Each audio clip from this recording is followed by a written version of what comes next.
In today's video, I'm going to teach you how to get sound on Waze. We will walk through getting voice directions working again so you can actually hear your guidance instead of guessing turns.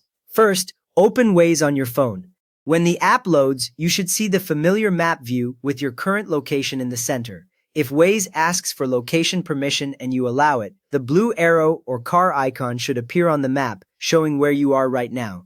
Once Waze is open, either start a route or simply stay on the main map. If you already have a destination ready, you might see a blue button to begin driving or an existing route drawn on the map.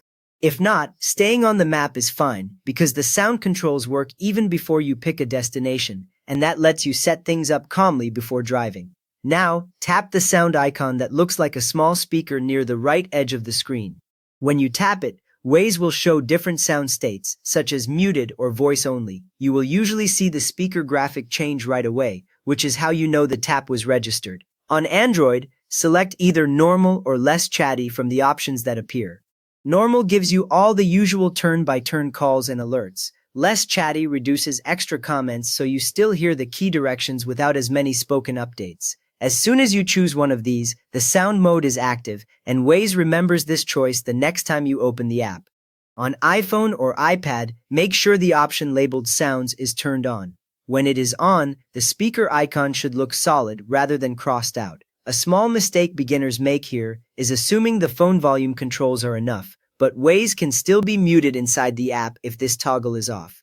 With that ready, start navigation and Waze should provide spoken directions. Pick a destination and begin driving or simulate a route. Within a few seconds of starting, you should hear a voice giving the next turn or distance. If you see the route line moving on the map but you hear silence, then the problem is likely with your device volume or audio output. If you still cannot hear anything, turn up your phone volume while Waze is actually giving a direction. The volume buttons change different audio types and they only adjust navigation prompts correctly when a voice is speaking. You should see a small volume bar on screen when you press the buttons. Next up, check that your phone is not muted. On Android, confirm silent or vibrate mode is off. On iPhone and iPad, look at the mute switch or focus modes. If mute is on, Waze directions can be suppressed even when the app itself shows sound enabled. After that, in Waze, go to Settings, then Voice and Sound, and check the sound settings. In this menu, you will see which voice is selected, the volume slider for guidance, and other sound options. A helpful detail is that changing the Waze voice here usually plays a short sample, which lets you confirm immediately that sound is working inside the app.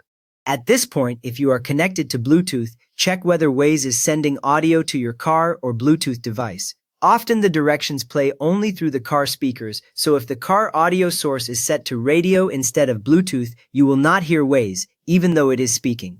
If you disconnect or switch the car to the correct Bluetooth input, the voice should become audible right away without restarting the app. You have now turned Waze sound back on and made sure voice directions really come through where you can hear them. If this helped you get your Waze directions talking again, a quick thumbs up is great for others, and feel free to subscribe for more simple fixes like this.